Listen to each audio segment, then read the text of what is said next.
परम दयाल अनंत सुख सम्राट आदि सदगुरु सर्व आत्माओं के सदगुरु सर्व सृष्टि के सदगुरु सदगुरु सुखराम जी महाराज ने धन्य हो धन्य। परम दयाल सदगुरु दरियाव जी महाराज ने धन्य हो धन्य। परम दयाल सदगुरु बाबा जी महाराज ने धन्य हो धन्य। तालनपुर धाम बारंबार प्रणाम स्वीकार होगी। राम सभा में राम महाराज की कृपा से प्रातःकालीन सत्संग का सिमरन का समय हर्ष उल्लास अति आनंदमय वातावरण के साथ पूरा हो रहा है। सदगुरु साहिब पावरफुल परमात्मा से यही आराधना प्रार्थना और विनती करते हैं कि ऐसी कृपा दृष्टि आप सदैव बनाए रखना। जैसे जगत आज होली का त्यौहार मनाने जा रहा है, लेकिन परम दयाल सदगुरु सुखराम जी महाराज की कृपा से आज हम समस्त भाई बहन राम स्मरण में बैठे हैं, सत्संग में बैठे हैं, महाराज के अनुभवायिक वचनों को सुन रहे हैं, समझ रहे हैं। हमें इस होली होड़का से कोई लेना देना नहीं। हमें अमरलोक से लेना देना है। हमें अमरलोक पहुंचना, हमें सिमरण करना, हमें सत्संग को सुनना है, समझना है। हमें 12 कोणों का विषय अच्छी तरह समझना है। उसके बाद अच्छी तरह से ध्यान समाधि के द्वारा हमें अनंत सुखों की अनुभूति लेनी है। इसलिए महाराज की भारी कृपा से ऐसा धीरे धीरे प्रभाव आ रहा है कि होली और दिवाली हमारे लिए कोई मायने नहीं रखती है। हमारे लिए सत्संग, सिमरन, सेवा, ज्ञान चर्चा ही हमारे लिए सबसे बड़ी चीज़ है। और विषय चल रहा है हमारा ध्यान समाधि का। तो आज ध्यान समाधि के अंदर हम इससे पहले हमने सुख सागर की साखियों को समझने का प्रयास किया। कैसे सुख सागर में पहुंचकर, कैसे 10वें दरवाजे तक पहुंचकर अखंड ध्वनि का सुख लेते हैं, उसको समझा। और उसके बाद अखंड ध्वनि को सुनते सुनते उसका सुख ब्रह्म भाग में कैसे लिया जाता है, वो हम साखी संख्या 5 से 16 तक ब्रह्म भाग का वर्णन है। इन साखियों में हम ब्रह्म भाग से उतरकर पाताल तक की रीति को समझने का प्रयास करेंगे। और जब इस विषय को लेने से पहले 2 घंटे 3 घंटे उन साखियों को पढ़कर हम सिमरन में बैठते हैं और उन सुख की अनुभूति इस घट में घटित होती है, तब हमें विश्वास आता है कि वास्तव में ध्यान समाधि के द्वारा कैसे अनंत सुखों की अनुभूति इस घट में की जा सकती है। ये प्रैक्टिकल अनुभव में आया है और आ रहा है और आगे भी भाई बहनों को आएगा। अर्थात ये भौरा अर्थात नहंचरी जीवात्मा किस प्रकार पिंड के अनेक रास्तों का अनुभव लेती है, अनंत सुखों का अनुभव लेती है, उसको भी हम इस ब्रह्म पाक के द्वारा समझने का प्रयास करेंगे। और इस विषय को अच्छे से समझने के लिए हमें इन साखियों को पढ़ करके हम अगर सिमरन में बैठते हैं तो उसकी तो बात ही कुछ और ही होती है कि जैसा महाराज ने लिखा वैसा हमारे अंदर घटित हो रहा है। समझ लो हम बिल्कुल सही डायरेक्शन में आगे बढ़ रहे हैं। तो आज हम ब्रह्मा की साखियों को देखेंगे, कैसे ये भौरा, कैसे निहंचरी जीवात्मा है जो अनंत सुखों की अनुभूति करता है, कैसे कली कली जगह जगह का रस लेता है, वो अपन इसमें देखते हैं कि भंवरे बाग डंडोली हो, कली कली रस ले, पीवत परसत प्रेम रस, दिष्टन आवे दे। कि भंवरे बाग डंडोलियो, कड़ी कड़ी रस ले, पीवत परसत प्रेम रस, दिष्टन हावे दे। भंवरा यानी नेंचरी जीवात्मा, बाग यानी ब्रह्मबाग ब्रह्मांड हमारा मस्तिष्क, कली कली यानी शून्य शून्य जगह जगह स्थान दिखते स्थान का।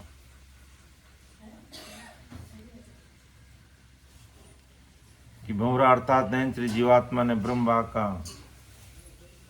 सब ढूंढ लिया, अर्थात इस नैंचरी जीवात्मा ने ब्रह्मबाग का हर जगह का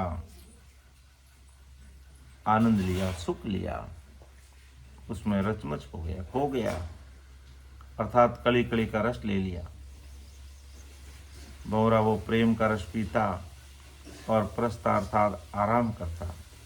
उस भंवरे का शरीर दृष्टि में नहीं आता, अर्थात वो निहंचर देखने में नहीं आता।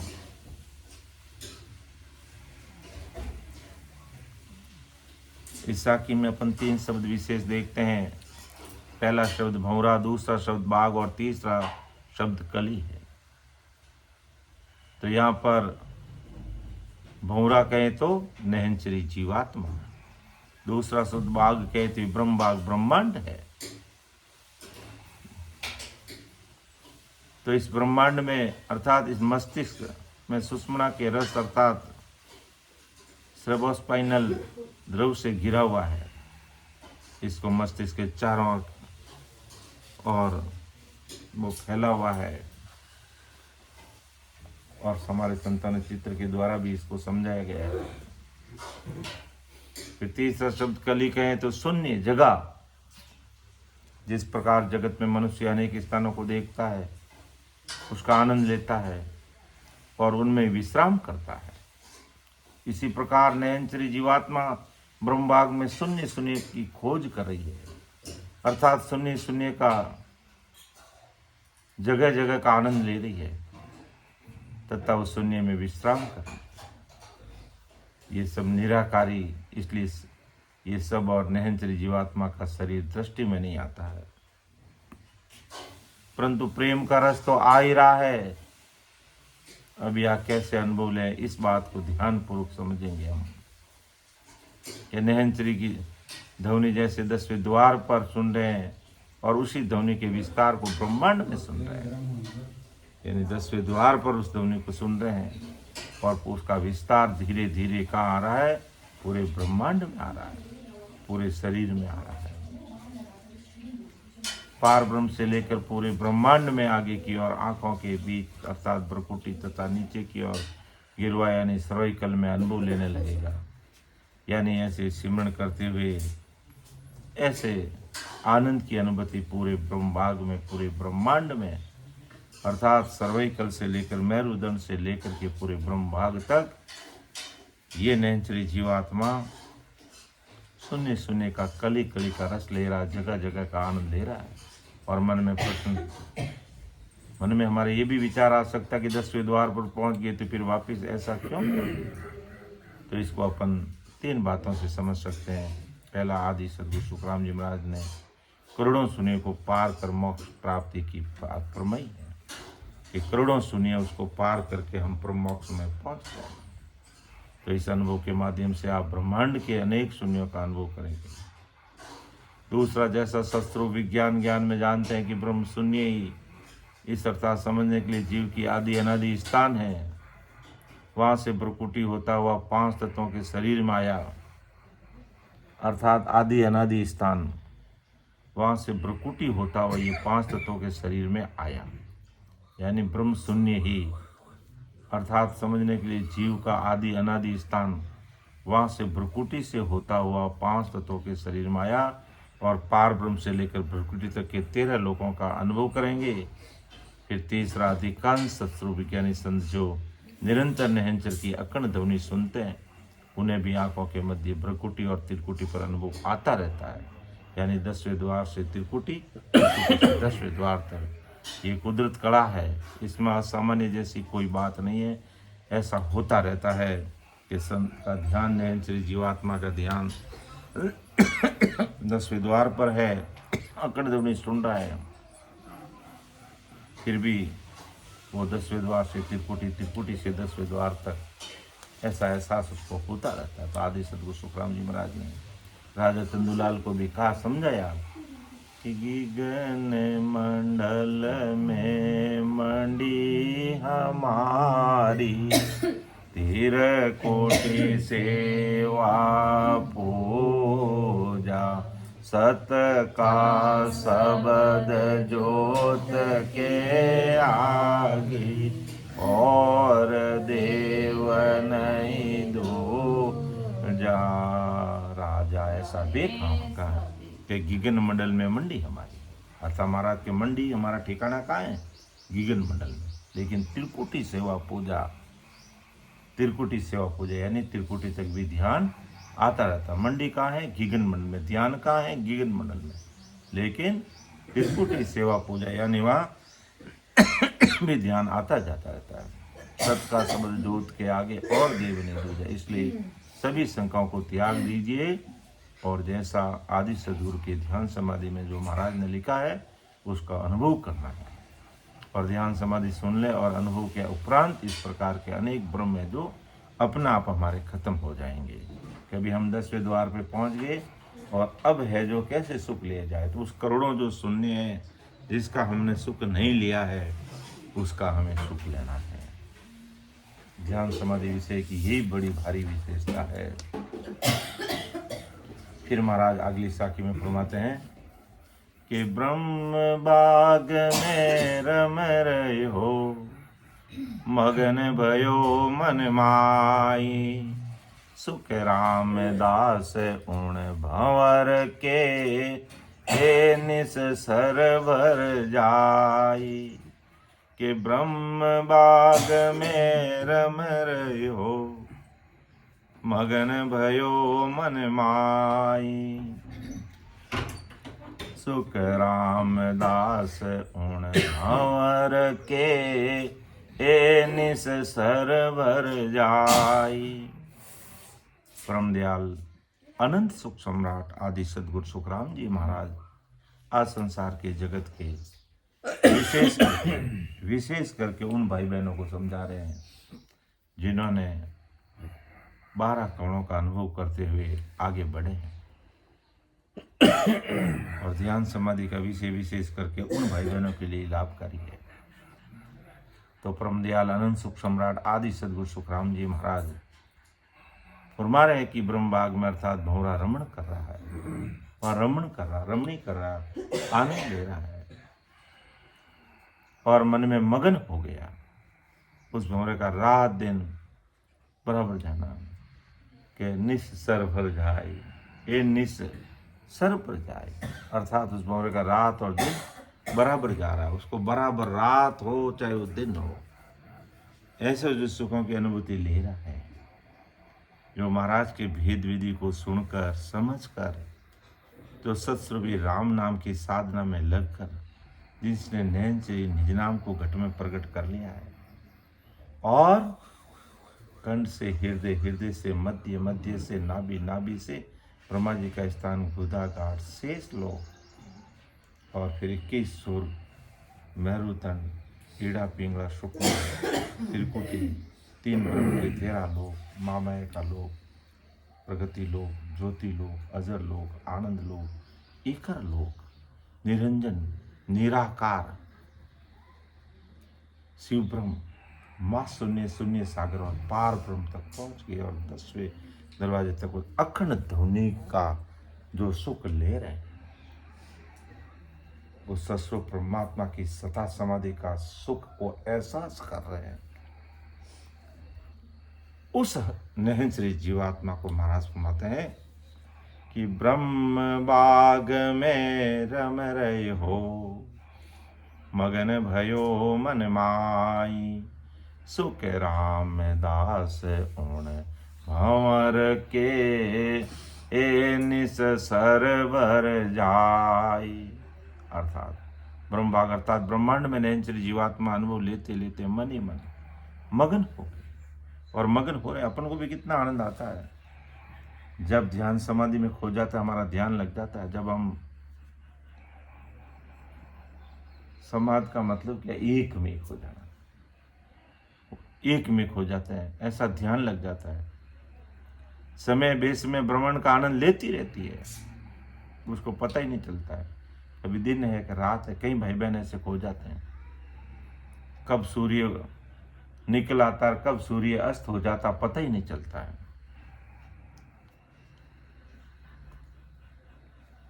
और ऐसे खो जाते हैं जैसे, और कभी ऐसा सामूहिक रूप से भी अपन जब सिमरन में बैठते हैं और जब अति आनंद की अनुभूति हो जाती है, बैठते 2 घंटे के लिए समय हो जाता 2.5 घंटे का पता ही नहीं चलता है। फिर उल्टा समय मांगना पड़ता है, अगर भाई समय 2 घंटे का था लेकिन 2.5 घंटे हो गए, 3 घंटे हो गए, क्योंकि समय कुदरती बढ़ जाता है। क्योंकि ये नयन श्री जीवात्मा उस ब्रह्म बाग में मस्त हो जाती है, वहाँ रमण करने लग जाती है, कुदरती सुख की अनुभूतियां होने लग जाती है। ऐसा महाराज परम दयाल सदगुरु सुखराम जी। और भजन का समय कुदरती बढ़ जाता है। हमें भजन करना ही अच्छा लगता है, सत्संग सुनना ही अच्छा लगता है, सिमरन करना ही अच्छा लगता है, ज्ञान चर्चा सुननी अच्छी लगेगी, और कुछ दूसरी चीज दा ही नहीं आती है, और कुछ दूसरी चीज अच्छी लगती नहीं। और वही स्थिति समस्त भाई बहनों की बन जाएगी, वो निश्चित रूप से इस जन्म में परमात्मा के देश में पहुंचेगा। बाकी केवल अपने ज्ञान सुन लेते हैं, ज्ञान कर लेते हैं, सत्संग सुन लेते हैं, सत्संग सुना देते हैं, इतने मात्र से काम नहीं होगा। सत्संग सुन के उसको गुणना पड़ेगा, और आज के 98 भाई वचनों के अनुसार चलकर बैठ करके भेद विधि से सिमरन में लगना पड़ेगा। और भेद विधि क्या, सांस सांस कहे हरि नाम, फिरे रसना मुख में दिन राति, धीरज ध्यान अडोल न डोले, आसन मार उकाऊ चाती, नाल समी सड़ राकत नाही, मोड़त अंगन बंदत बाती, मन को थोब पवन सुमेला, सुरत समोई निरत कर साती, सुख राम कहे यूं ध्यान धरो, यूं धी पशु जोत जड़े बाती। ऐसे भेद विधि से कोई भाई बहन भजन में बैठ जाएगा तो वो नयन से निजनाम रूपी ज्योति उसके घट में प्रकट हो जाएगी, और वो नयन से निजनाम की सत्ता ही लेकर के महाराज इस धराधरती पे पधारे। और कोई सत्ता नहीं लेकर, नयन से निजनाम की सत्ता ही लेकर के इस धराधरती पर आए। तो ऐसा महाराज के ब्रह्मवाक का सुख की अनुभूति वो नयन श्री जीवात्मा लेती है। और जो आज हम सिमरन करके ऐसी अनुभूति हम सब भाई बहनों को हुई है, ऐसी होनी चाहिए, और भी भाई बहन जो नहीं ले रहे उनको भी लेना चाहिए। तब हमें ये ध्यान समाधि का विषय अति आनंद में लगता है। और नहीं तो एक समय था कि ध्यान समाधि विषय को हाथ ही नहीं लगाना, इसको टच ही नहीं करना, ये तो बहुत गहरा विषय है भाई, इसको क्यों ले, ये अपने थोड़ी समझ में आएगी। ये तो महाराज के समझ में आया था, अपने समझ में थोड़ी आएगा। लेकिन महाराज ने अपने समझने के लिए ही तो विषय इस तरह धरती पर रखा है। इसलिए आज हमें इसी विषय को समझने की जरूरत है। आज 12 कणों का विषय समझते ही हमें इसी विषय को समझना अति आवश्यक है, नितांत आवश्यकता है। भले ही लोगों को कान इंद्रिय का सुख मिले या नहीं मिले उसकी कोई परवाह नहीं कर रहे हैं, भले ही हमारे सत्संग में लोग आए भले ही मत आए उसकी कोई परवाह नहीं कर रहे हैं, लोगों को विषय अच्छा लगे नहीं लगे, लेकिन जो नयन श्री जीवात्मा जो भेद विधि से एक एक स्टेप से आगे बढ़ी, उसको जरूर इसका सुख आएगा, उसको अच्छा लगेगा, वो अमरलोक जाएगा।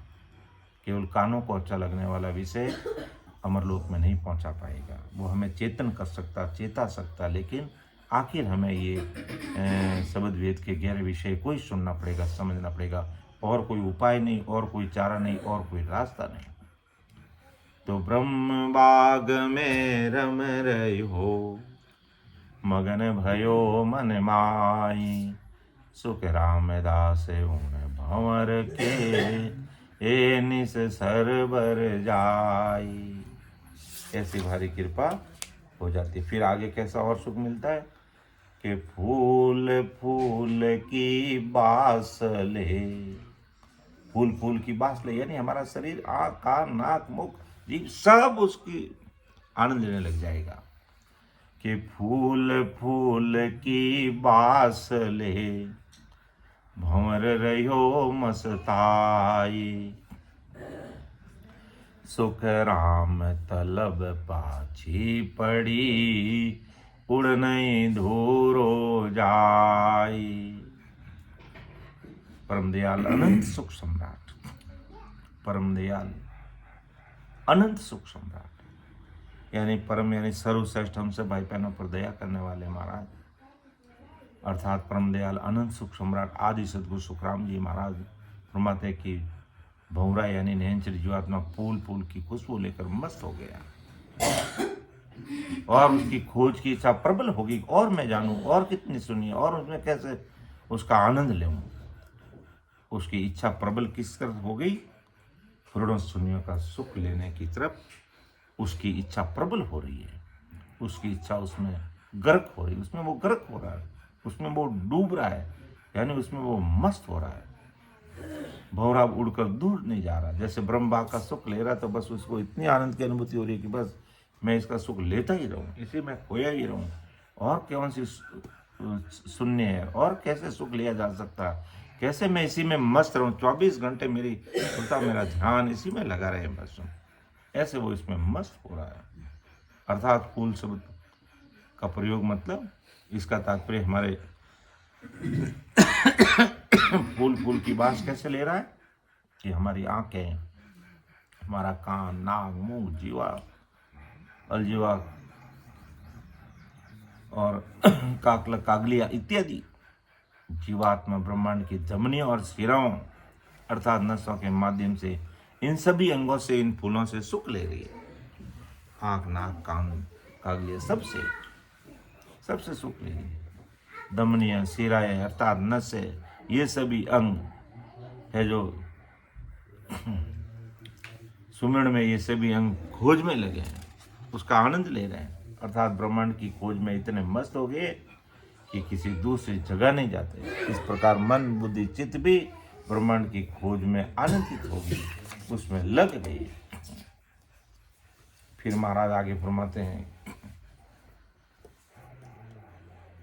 कि मुद्दे बाग में रूख वो, मुद्दे बाग में रूख, मुद्दे बाग यानी मुख्य बाग, रूख यानी वृक्ष, कि मुद्दे बाग में रूख वो, सिरे पोप में फूल, सुख रामदास वो, भंवर सो रयो रात दिन झूल। कितना आनंद की अनुभूति। महाराज की साखी पढ़ने, समझने, सुनने में कितना आनंद आता है कि बार बार इन साखियों को बोलते रहे, बार बार इन साखियों को पढ़ते रहे, बार बार इन साखियों के अनुसार हम इसका आनंद की अनुभूति लेते ही रहे। कि मुद्दे बाग में रूख वो, मुद्दे यानी मुख्य बाग। जैसे हमारा शरीर का श्रेष्ठ हिस्सा कौन सा? हमारा मस्तिष्क। अगर हमारी गर्दन काट दे तो इतना बड़ा दृढ़ शरीर क्या काम का? कुछ काम नहीं आएगा। तो ये मुख्य बाग है। तो इसी प्रकार ध्यान समाधि में भी ये आनंद का एक मुख्य, क्योंकि निराकारी सृष्टि पूरी की पूरी हमारे मस्तिष्क में है। साकारी सृष्टि इस शरीर से, त्रिपुटी से नीचे है, और त्रिपुटी से ऊपर में ये निराकारी, और उसमें मुख्य भाग हमारा क्या है? मस्तिष्क, ब्रह्मांड। तो मुदे बाग में रूख वो, सिरे पोप में फूल, सुख राम दास भो भंवर सो, रयो रात दिन झूल। अर्थात परम दयाल, अनंत सुख सम्राट, अनंत सुख सम्राट आदि सदगुरु सुखराम जी महाराज आज संसार के जगत के समस्त भाई बहनों को कह रहे हैं। ज्ञान समस्त भाई बहनों के लिए है, लेकिन ये ध्यान समाधि का विषय विशेष करके जो महाराज के ज्ञान ध्यान में लगे हुए हैं और जिन्होंने 12 कमलों का अनुभव ले लिया है और अखंड ध्वनि में लीन है, विशेष करके उन भाई बहनों के लिए फरमाते हैं कि इस मुख्य बाग में अनेक वृक्ष है। अब मुख्य बाग में अनेक वृक्ष है। अब कोई कहेगा मस्तिष्क में कौन से वृक्ष है? मस्तिष्क में वृक्ष का मतलब हमारी धमनियाँ, सिराएं, केशिकाएं, नाड़ी, रोम, कितनी सारी नाड़ियाँ हमारे मस्तिष्क में, कितनी सारी धमनियाँ, कितनी सारे केशिकाएं हैं। तो मुख्य बाग में अनेक वृक्ष है और एक पुष्प अर्थात फूल सभी फूलों में श्रेष्ठ फूल है, और उस फूल में भंवरा रात दिन हिलोड़ा ले रहा। मुख्य बाग में रुक वो सिरे पोप श्रेष्ठ फूल है ये ब्रह्मांड मस्तिष्क। तो मस्तिष्क शरीर का मुख्य भाग अर्थात केंद्रीय तंत्र है, ये हमारे शरीर का केंद्रीय तंत्र। और यहाँ से एक छोटी सी नाड़ी भी अगर गड़बड़ होते ही पूरा शरीर हिल जाता है। तो ये मस्तिष्क शरीर का हमारा मुख्य भाग है अर्थात केंद्रीय तंत्र है, इसलिए इसको मुख्य भाग की संज्ञा दी गई। मुदे बाग में यानी मुख्य भाग है ये, और इसमें अनेक धमनियाँ, सिराएं, केशिकाएं, जिन्हें वृक्ष और उनकी टहनियाँ की संज्ञा दी है। इन केशिकाओं के सिरों पर लसिकाएं, खुले हुए द्वार, जिन्हें कली और फूल की संज्ञा दी है। तो जीवात्मा इन सभी के सुख लेने में रात और दिन लगेगी, क्योंकि 10वें दरवाजे तक पहुँचते ही वो जिंक शब्द, वो जीणी अखंड ध्वनि सुनाई देती है, और उसके अंदर वो जीवात्मा, नैतिक जीवात्मा, इन सब का सुख इन सब धमनियों में, सिराओं में, केशिकाओं में, पूरे ब्रह्मांड में, इस मुख्य भाग के अंदर वो आनंद की अनुभूति ले जाए। तब कहते हैं वो ध्यान समाधि में ले, और ऐसा ध्यान आता है, ऐसा सुख आता है, वो संसार में कोई सुख हो ही नहीं सकता है। इसलिए जिनका भी मन भक्ति में लगा है, जो इस भक्ति में डूबे वो भवसागर से तिर गए। जो इस भक्ति में डूब गए वो भवसागर से तिर गए। बाकी पानी में डूबने वाले तो मर जाते हैं, भक्ति में डूबने वाले तिर जाते हैं। ऐसा सुख की अनुभूति वो नैन से जीवात में, ये तंत्र, धमनियाँ, सिराएं, कोशिकाएं, लसिकाएं सब में है, जो राम निरंकार का आधिपत्य हो जाता है। लयबद्ध सुमन करते करते इन सभी में सुखदायक हलचल होने लग जाती है, यानी सुखों की अनुभूति होने लग जाती है। वो उसमें मस्त हो जाता है। इन सब केशिकाओं और खुले हुए द्वारों, केंद्र, आंखों के मध्य का स्थान, इसलिए इसे सभी फूलों में श्रेष्ठ फूल की संज्ञा दी है। ऐसा परम दयाल सदगुरु सुखराम जी महाराज महोदय कैसे ब्रह्मा का एक नयनचरी जीवात्मा है जो उसका सुख लेती है। फिर आगे महाराज फरमाते हैं और क्या स्थिति बनती है कि पोपन छाड़े पलक झिम, रहो रींजून धाम, सुख राम दास इन फूल में, चंचल चेतन काम। के पोपन छाड़े पलक झिम, परम दयाल सदगुरु सुखराम जी महाराज फरमा दिया कि भंवरा इस फूल को एक पल भी नहीं छोड़ता। पोप यानी फूल को पलक नहीं छोड़ती, एक पलक भी। जैसे अपन संसारिक जो भंवरा होता है और सुगंधित फूल में अगर जाके वो बैठ जाता है तो सुगंध में इतना खो जाता है, इतना डूब जाता है। और कई फूल ऐसे होते हैं सूर्य ऐसे ही वो फूल पूरे के पूरे बंद हो जाते, उसमें हवा भी नहीं जाती है। और वो भंवरा उस सुगंध में इतना मस्त हो जाता है, इतना खो जाता है, इतना डूब जाता है कि वो फूल के अंदर कैद होना पसंद कर लेगा, लेकिन वो उड़ने की इच्छा नहीं करेगा। अपने प्राण छोड़ कर देगा, वो छोड़ देगा, वह प्राण निकल जाएंगे उसके, लेकिन वो उसको छोड़ता नहीं है। तो इसी प्रकार महाराज फरमाते कि पोपन छोड़े पलक ज्यों, रयो रींज उण धाम, सुख रामदास इण फूल में, चंचल चेतन काम। जैसे भौरा इस फूल को एक पलक नहीं छोड़ता, भौरा इस धाम में रीझ गया, मस्त हो गया, उस फूल में चंचल चेतन और काम, ऐसा उसमें वो रीझ जाता है, ऐसा उसमें वो खो जाता है, ऐसा उसमें वो मस्त हो जाता है। तो ऐसा आज की तारीख में कोई भाई बहन 12 करोड़ों का विषय कंप्लीट करके इस प्रकार ध्यान समाधि में लगता है तो वास्तव में ऐसे वो ब्रह्म भाव का अनुभव लेते लेते उसमें मस्त हो जाता है, खो जाता है, अपना आप वो अंदर खो जाता है और समय पता ही नहीं चलता कि कब हमें 3 घंटे की जगह 4 घंटे हो गए, 5 घंटे हो गए, पता ही नहीं चलता।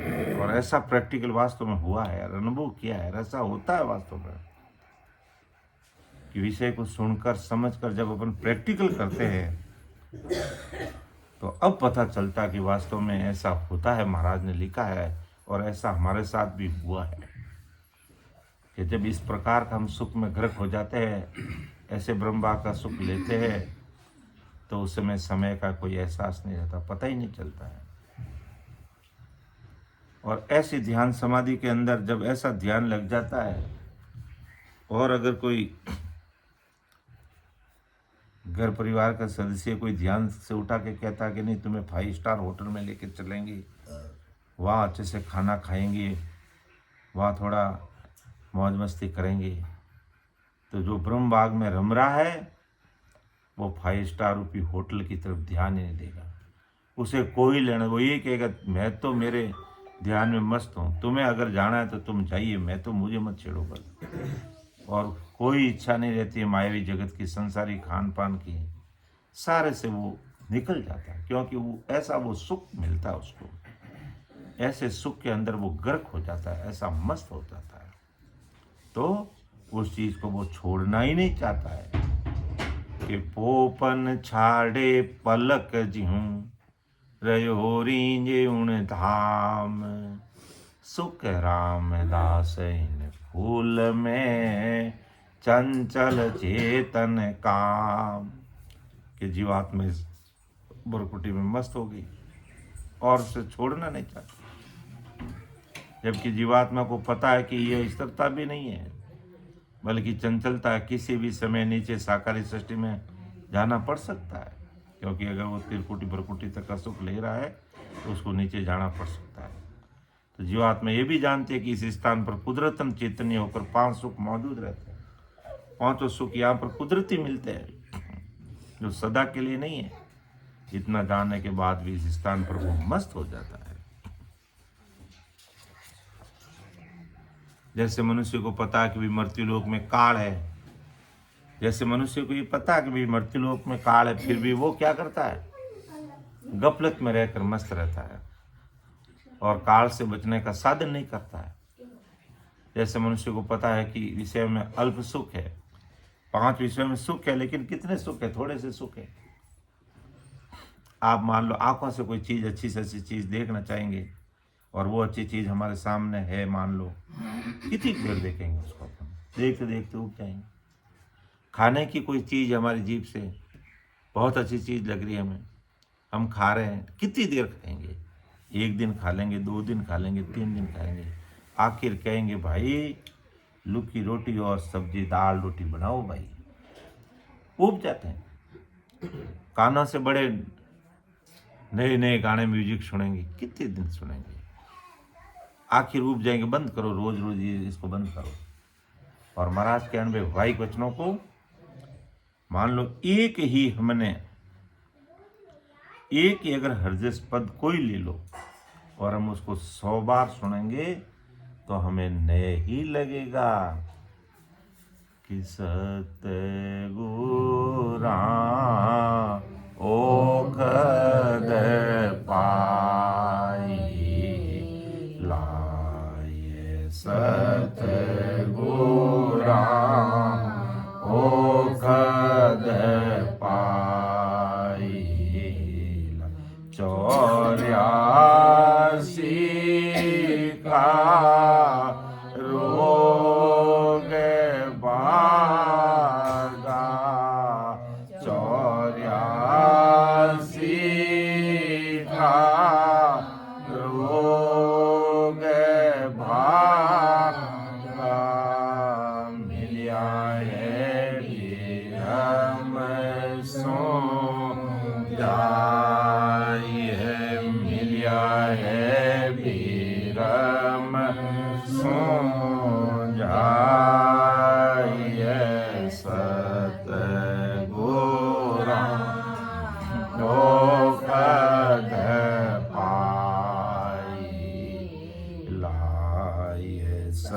इस लाइन को अपन 100 बार बोलेंगे तो हमें नया लगेगा, लेकिन मर्तलोक के 5 विषय और सुख में अपन गर्क हो जाएंगे तो आखिर हम उससे ऊब जाएंगे, आखिर हम उससे ऊब जाएंगे और वो हमें ठीक नहीं लगेंगे। इसलिए महापुरुष परम दयाल सदगुरु सुखराम जी महाराज अपने 90 वाहिक वचनों के द्वारा आज हमें समझा रहे हैं कि आप गफलत में रहकर मस्त मत हो। मस्त होना है तो इस ध्यान समाधि के सुख में मस्त हो। जो आनंद की अति आनंद की अनुभूति होती रहेगी, आनंद बढ़ते रहेगा, तुम्हारा कभी घटेगा नहीं, उससे उबोगे नहीं तुम। और बाकी मायावी जगत के संसार के सुख में रहे और उन अल्प सुख में रहे तो हमारा समय ऐसे ही निकल जाएगा। ऐसे ही महाराज कहते हैं कि ये भ्रकुटी और त्रिकुटी के सुखों में कुदरती 5 विषय सुख मिलते हैं, उसमें भंवरा मस्त होता है। लेकिन महाराज फरमाते हैं ये कुदरत में मिलने वाले सुख है, लेकिन ये भी स्थायी नहीं है। फिर इसमें हमें मस्त नहीं रह करके आगे बढ़ने की बात महाराज हमें कर रहे हैं, समझा रहे हैं।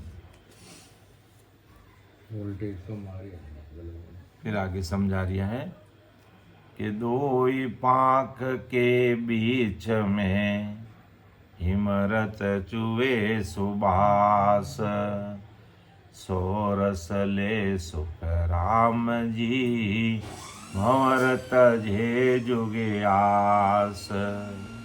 2 पाँख के बीच में, 2 पाँख बीच मतलब 2 पाँख के बीच कौन सा स्थान हमारा? ये त्रिकुटी का स्थान है कि 2 पाँख के बीच में इमरत चवे सुभाष, सोरस ले सुख राम जी भंवर तजे जुगे आस। परम दयाल अनंत सुख सम्राट आदि सदगुरु सुखराम जी महाराज आज संसार के समस्त भाई बहनों समझा रहे हैं कि 2 पंखुड़ियों के फूल में अमृत टपकता है और इसकी खुशबू भी आती है। ये रस लेकर भंवरा संसार की आशा छोड़ देता है, इसमें वो मस्त हो जाए। सो रस ले सुखराम जी भंवर तजे जुगास के 2 पाँख के बीच में इमृत चवे सुबास। इमृत चुबास चवे, चवे यानी टपकना, मिलना। सो रस ले सुखराम जी, वो रस लेकर के भंवर तजे जुगास, वो भंवरा उस रस को लेकर संसार की आशा छोड़ देता है। फिर जीवात्मा सुखमणा की अमृत धारा का आनंद ले रही है। त्रिकुटी से सुखमणा शुरू होती है और कहाँ तक चलती है? माँ शून्य शून्य सागर तक, लास्ट तक। तो एक झिल्ली ऊपर और एक झिल्ली जो 20 के अंदर वो सुखमणा, जिसे हम भंवर गुफा भी कहते हैं। और त्रिकुटी का एरिया का ये द्वार है, त्रिकुटी का ये द्वार है, लास्ट त्रिकुटी का एरिया कहाँ? सुखमणा कहाँ? लास्ट तक ये पूरा एक तरफ त्रिकुटी का एरिया है। तो ये जीवात्मा सुखमणा की इमृत धारा का आनंद ले रही है और ये सुखमणा गर्दन के पीछे से सिर के ऊपर से आकर के आंखों के बीच में मिलती है। यहाँ से सुखमणा कहाँ से शुरू होती है? हमारे पीछे से मेरुदंड से, यहाँ से सिर के ऊपर से आकर के कहाँ मिलती है? त्रिकुटी में मिलती है। और मैंने अभी जो बात बताई वो आगे की, यहाँ से फिर सुखमणा का अंतिम छोर का माँ शून्य शून्य सागर तक। और अभी महाराज यहाँ क्या की बात कर रहे हैं? मेरुदंड से जो सुखमणा हमारे सिर के ऊपर यानी चोटी के नीचे से आकर के कहाँ मिलती है? तिरवणी में। एक तरफ से ईड़ा, लेफ्ट साइड से ईड़ा, बाएं कान की ओर, दाहिने कान की ओर पिंगला, और ऊपर से होते हुए सुखमणा आकर के कहाँ मिलती है? गर्दन के पीछे से सिर के ऊपर से आकर के आंखों के बीच में मिलती है। ये धारा भ्रकुटी तथा त्रिकुटी दोनों में ही मौजूद है। तो इस धारा में सुगंध भी आ रही है। भंवरा अर्थात जीवात्मा जिन सुखों की आशा के लिए पार ब्रह्म से जगत के लिए निकला था, पार ब्रह्म से कहाँ आया? जगत के लिए निकला था। यहाँ के सुखों के कारण उसने जगत के सुखों को बुला दिया, जिस कारण जिस प्रकार प्राणी जगत में मस्त होकर अमरलोक के सुखों को जानते हुए भी उन्हें भूल जाता है। ऐसे संसारिक सुख मिलने लग जाते हैं। हमें पता है कि अमरलोक के सुख तो महासुख है, मिटने वाले नहीं है। लेकिन ऐसे मायावी जगत के सुख जो कुछ समय के लिए होते हैं, हम उसमें डूब जाते हैं और उन सुखों को भूला बैठते हैं। इसी प्रकार भ्रकुटी त्रिकुटी के सुखों में मस्त होकर जगत में आने ही नहीं चाहता, उसी के अंदर वो जीवात्मा मस्त हो जाती है।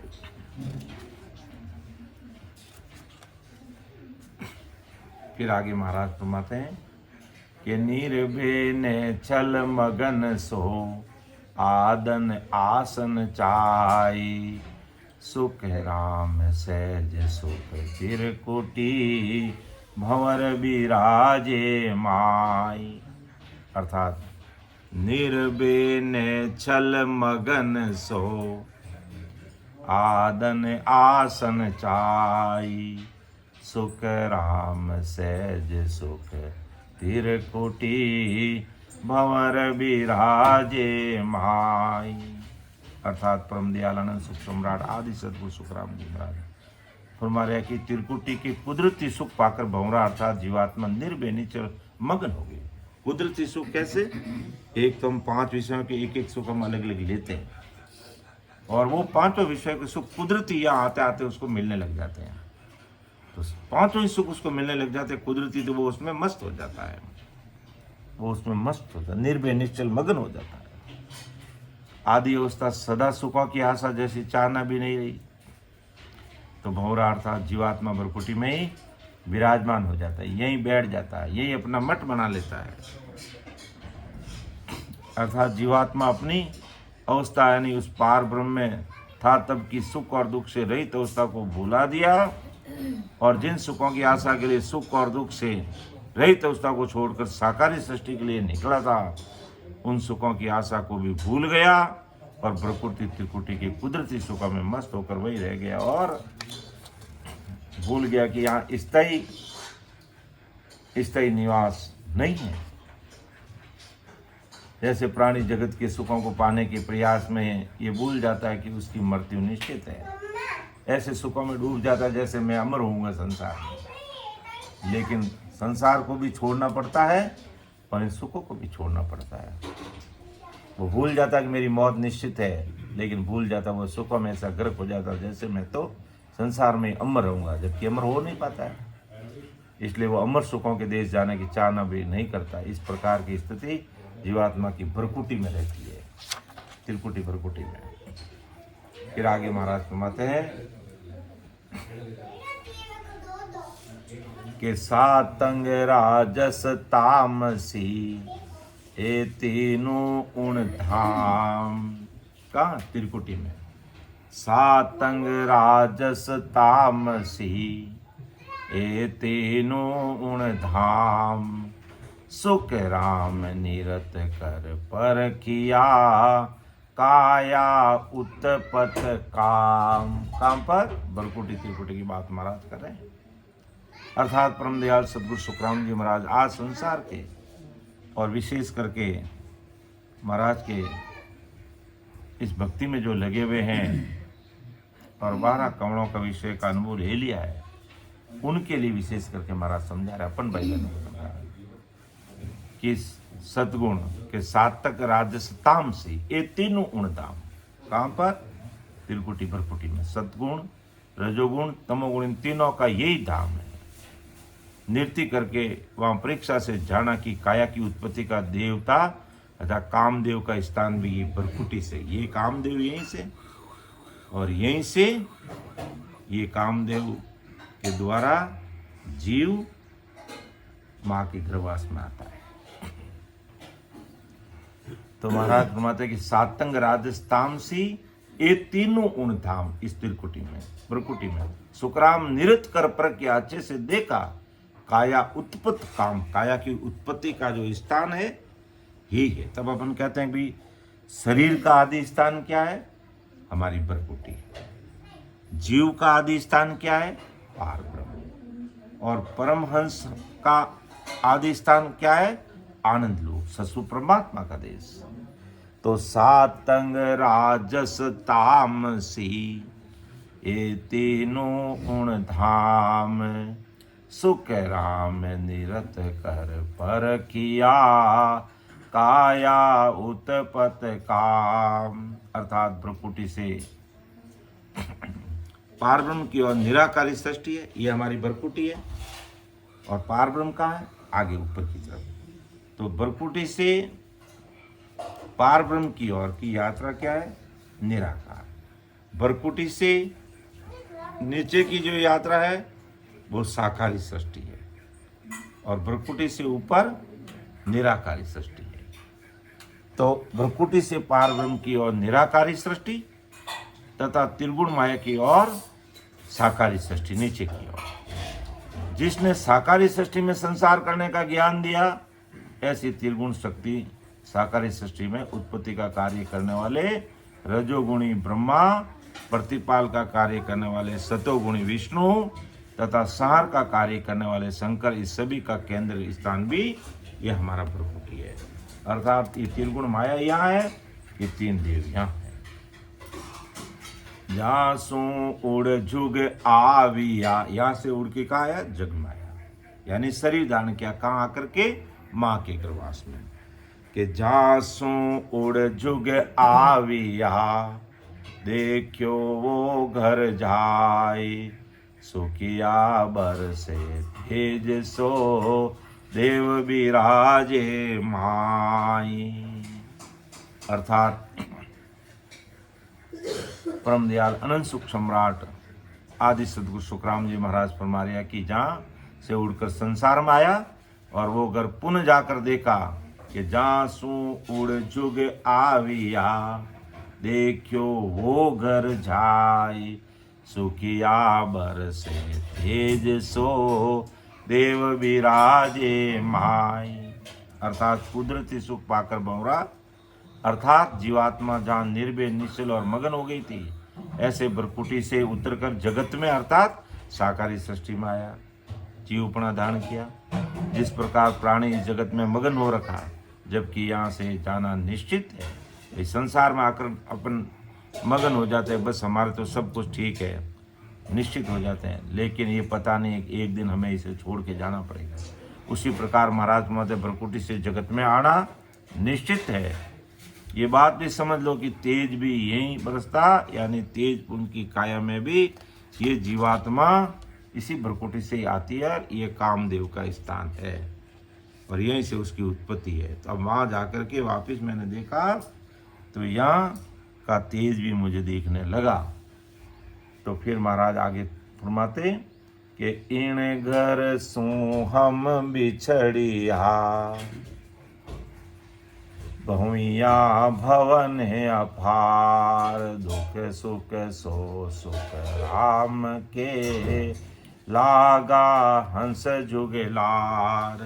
अब देखो कितनी बड़ी बात महाराज समझा रही है कि आदि सदगुरु सुखराम जी महाराज यानी परम दयाल अनंत सुख सम्राट आदि सदगुरु सुखराम जी महाराज फरमाते हैं कि इस घर से भंवरा यानी जीवात्मा फिर हंस का उसका वियोग हुआ और वहाँ से अलग होने पर अनेक भवनों अर्थात अपार ब्रह्मांड यानी जिनका वार पार नहीं, इतने ब्रह्मांडों में आज तक उड़ता रहा।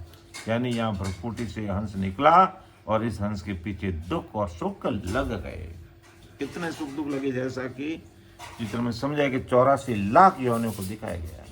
अब 84 लाख यानी भ्रकुटी से हंस जीव आकर के जब माँ के गर्भवास में पड़ता है अर्थात वो शरीर धारण करता है तो 84 लाख योनियों के सुख दुख उसको भोगना पड़ता है।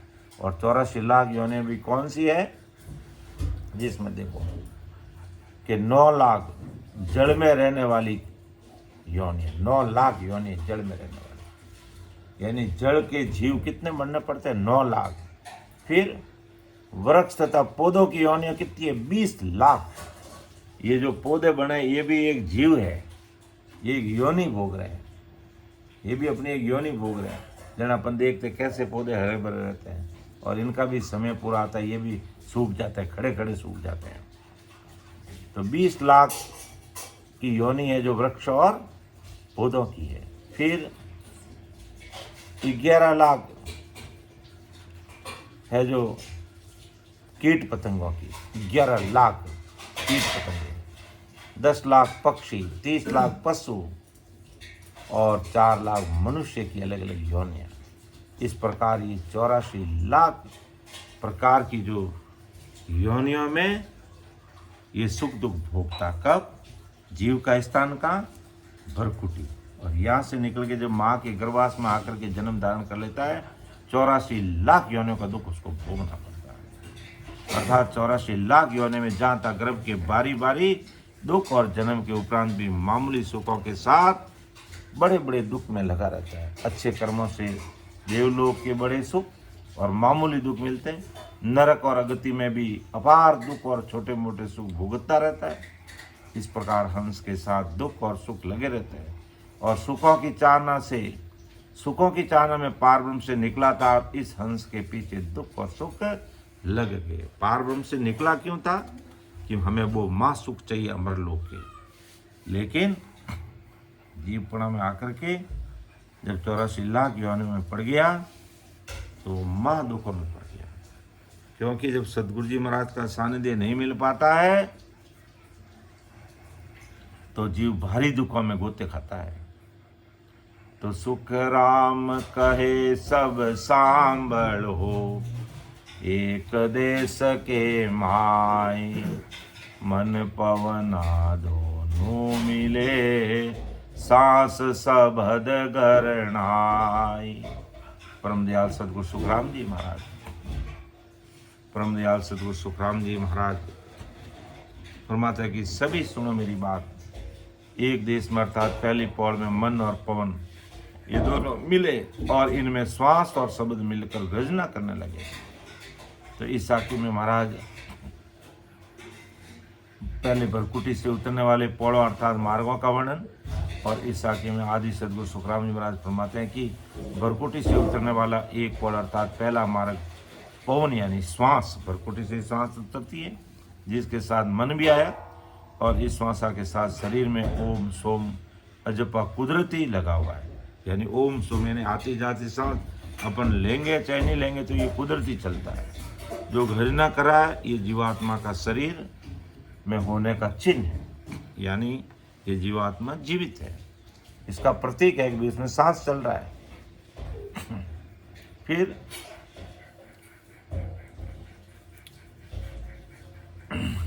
कि सांस हमारी कहाँ भरकुटी से लेकर के कहाँ तक आती है? हमारे फेफड़ों तक आती है, और ये कुदरती चलती है, और इसका वायु का प्रसार तो पूरे पिंड यानी शरीर में सब जगह उसका निरंतर बहाव रहता है, यानी ऑक्सीजन की मात्रा पहुंचती है। और जैसे हमारी सांस कम हो गई तो कहेंगे ऑक्सीजन की मात्रा कम हो गई भाई, और जब ऑक्सीजन की मात्रा धीरे धीरे खत्म होती है तो आदमी मर जाता है। तो पहली बात है, जो पहली पौड़ कौन सी भरकुटी से उतरने वाली? ये श्वसन तंत्र हमारा सांस है। दूजी में पौड़िया सुनो, उबे इदक पैदास, ता आगे सुख राम जी, शेष पियाड़ू बार। पहली पौड़ कौन सी थी? हमारी श्वसन तंत्र, हमारा श्वसन तंत्र। दूजी में पौड़िया सुनो, उबे इदक पैदास, फिर प्रजनन तंत्र। दूसरा हमारा क्या? प्रजनन तंत्र। ये भी भरकुटी से उतरता है। अभी महाराज ने बताया कि कामदेव कहाँ बैठा है? हमारा जीव का आदि स्थान क्या है? भरकुटी। भरकुटी के यही हमारा जीव का अंश रहता है, अर्थात यहीं से ये जो जिसे उत्पत्ति की जो बात करते हैं तो यहीं से वो कहते हैं कि जीव इस भ्रकुटी से उतर करके जब संसार के स्त्री भाई बहन संसार क्रिया करते हैं तो उस समय हमारा वीर्य भ्रकुटी से उतर करके माँ के गर्भवास में जाता है और वहीं से उसकी उत्पत्ति होती है। तो महाराज फरमाते हैं पहला हमारा भ्रकुटी से उतरने वाला श्वसन तंत्र। इस पिछली साखी को एक बार वापस देखते देखो कि सुख राम कहे सब सांबड़ हो, एक देश के माय, मन पवना दोनों मिले, सांस सबद गरनाई। अर्थात इस भ्रुकुटी से हमारी सांसा चल करके पूरे फेफड़ों में फैलती है और फेफड़ों के द्वारा पूरे शरीर को ऑक्सीजन देती है। तो ये श्वसन तंत्र की बात हुई। और फिर दूसरी जो बात महाराज के दूसरी पौड़ कि दूजी में पौड़िया सुनो उबे इदक पैदाश, तो पैदाश करने की जो क्षमता है दूसरी पौड़। ता आगे सुखराम पेश प्याड़ा बाग, अर्थात दूसरी पौड़ यानी दूसरे मार्ग में अधिकांश दो से पैदाश होती है और उसके आगे शेष का पाताल है, दो चीज़ों से जो सभी जानते हैं। यानी भ्रुकुटी से उतरने वाली दूसरी पौड़ संसार करने की अर्थात उत्पत्ति की यानी प्रजनन की है।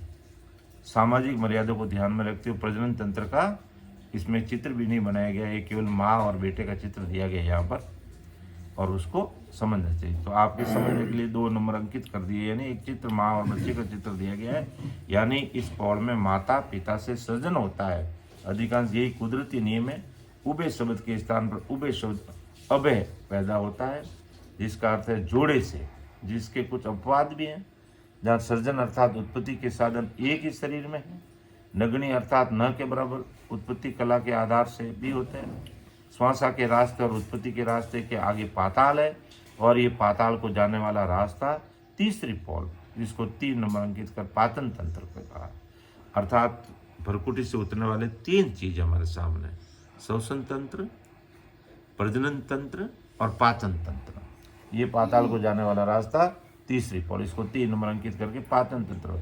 तो पाचन तंत्र का एक शरीर रखने के लिए जो आहार लेते हैं उनके द्रव्य, उसकी ऊर्जा, उसकी ताकत संपूर्ण शरीर में प्रभावित होती है। और जो शेष रह जाता बच्चा कुचा, यानी वो बच्चा कुचा वो पाताल में जाता है, जो मल द्वार के द्वारा निकल जाता है। तो पाताल में पूर्ण होने पर मल मूत्र शरीर से बाहर निकल जाता है और इसके अतिरिक्त पाताल में अपान वायु, रज, वीर्य और नसों से लसिका भी जाता है। इसको विस्तार से समझने के लिए आदि सदगुरु सुखराम जी और उनके शिष्य हरि कृष्ण जी उपाध्याय को साथ गोष्ठी हुई, ज्ञान गोष्ठी का संदर्भ दीजिए। यानी ज्ञान गोष्ठी के अंदर महाराज ने इन चीज़ों को विस्तार पूर्वक समझाया है। अगर हमें इसे और विस्तार से समझना चाहें तो समझ सकते हैं। तो ये तीनों ही रास्ते यानी कि श्वास, उत्पत्ति और पाचन का नियंत्रण भ्रुकुटी से होता है। अब मन में प्रश्न आता है कि शरीर के इन तीनों रास्तों का ध्यान से क्या संबंध है।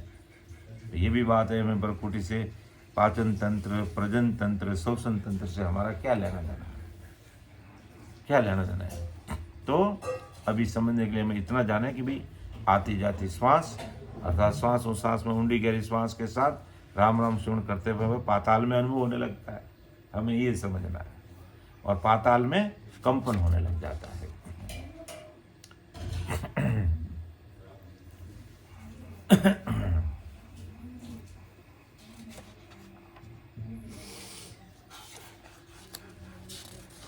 तो इस प्रकार परम दयाल सदगुरु सुखराम जी महाराज है जो किस प्रकार ब्रह्म बाग का सुख लेते हुए ये नयन श्री जीवात्मा सुने सुने का कली कली का रस लेते हुए उसमें अति आनंद में खो जाती है।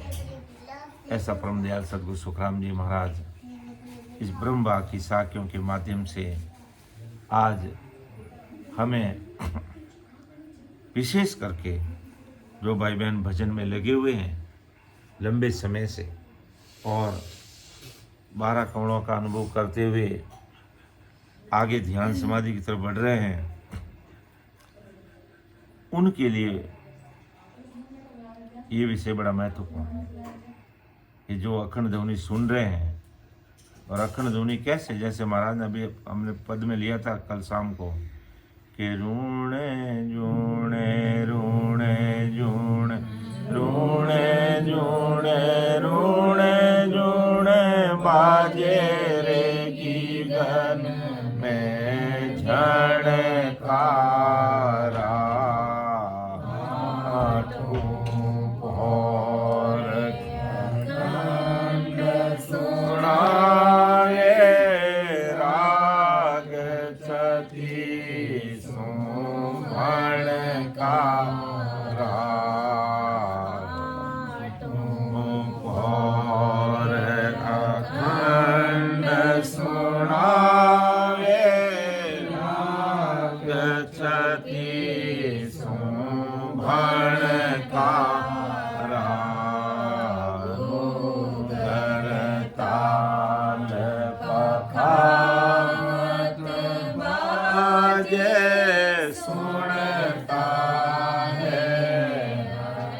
जन प्यारा गोगर ताल पखावत बाजे सुनता है हरि जन प्यारा मधुर मधुर मुरली धुन बाजे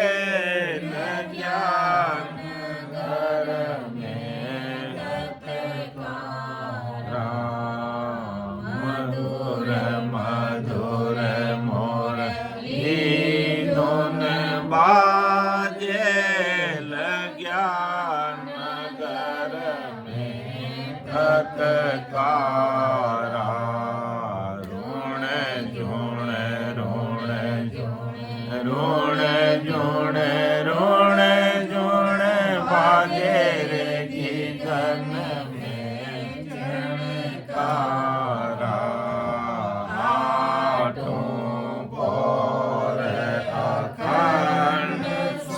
आवे राग छति सुजनकारा घट भीतर में दीपक जुगिया तेल बाट बिन उजियारा घट भीतर में दीपक जो पिया तेल बाट दिन उजियारा मैं बिना प्रकाश दिखावे क्यों हरि जन मतवारा मैं बिना प्रकाश दिखावे देखे हरिजन मतवाला ऋण झुण ऋण झुण बाजे रे गगन में झणकारा आठों पहर अखंड सुनावे राग छति भणकारा इंद्र धड़ो के दामन चमके बिन बादल बरसे में इंद्र धड़ो के दामन चमके बिन बादल बरसे में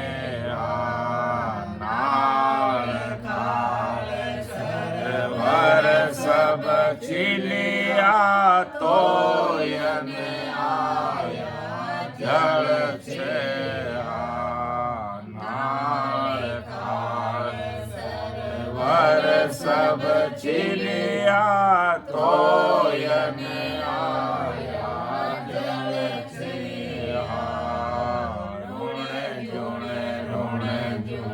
ऋण झुण बाजे गगन में झणकारा आठों पहर अखंड सुनावे राग छति भणकारा सासों प्रीतम पधार्या लग्या नगर में उचरंगा प्रीतम पधार्या लग्या नगर में उचरंगा से नारी मंगल गावे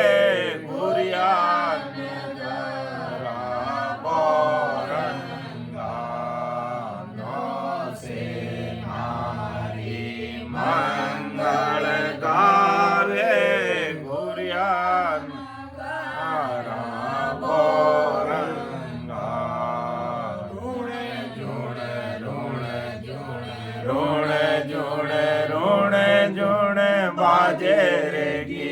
गगन में झनकारा, आठों पौर खंड सुनावे, राग छत्तीसों भणकारा,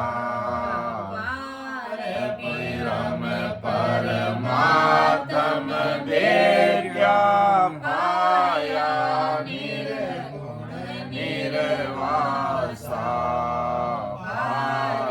परम परमात्म वेद्या पाया, निर्गुण निर्वासा, दास निरंजन लखिया भया, चौबीस प्रकाशा, राघो दास निरंजन लखिया भया, चौबीस प्रकाशा,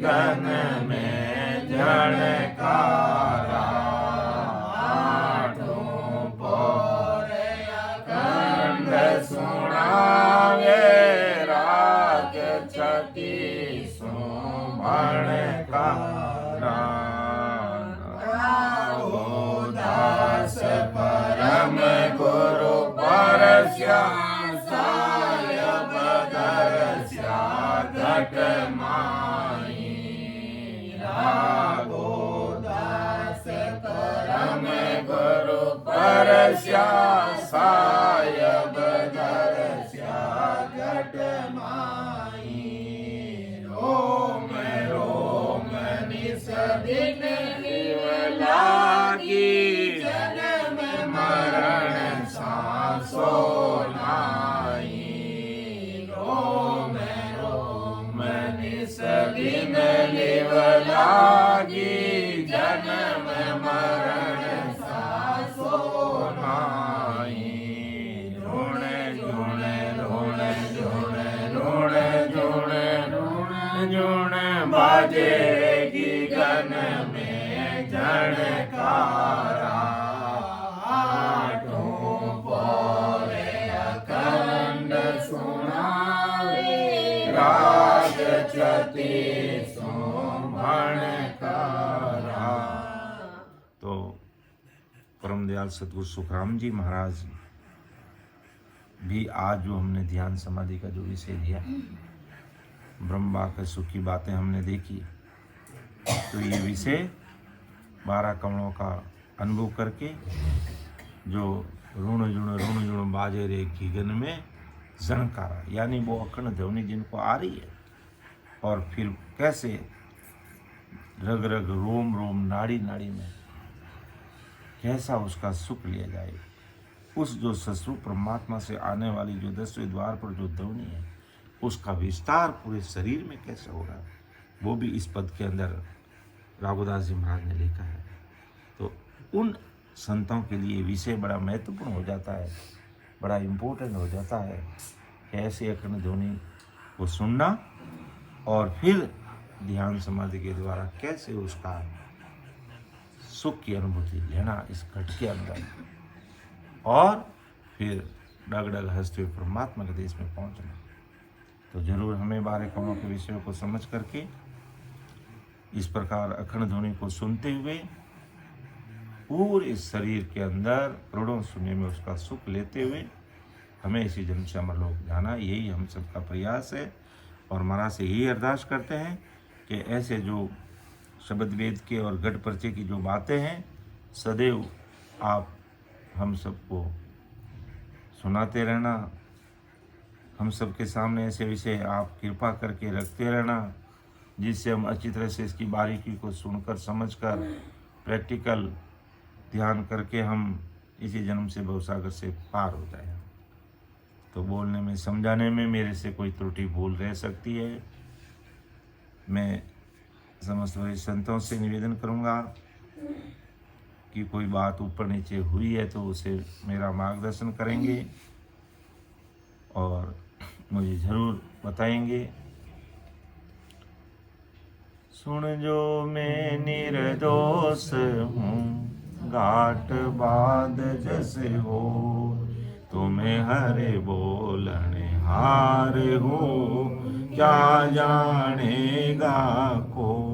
परम दयाल अनंत सुख सम्राट आदि सद्गुरु, सर्व आत्माओं के सद्गुरु, सर्व सृष्टि के सद्गुरु, सद्गुरु सुखराम जी महाराज धन्य हो, धन्य। राम सभा में राम राम सा।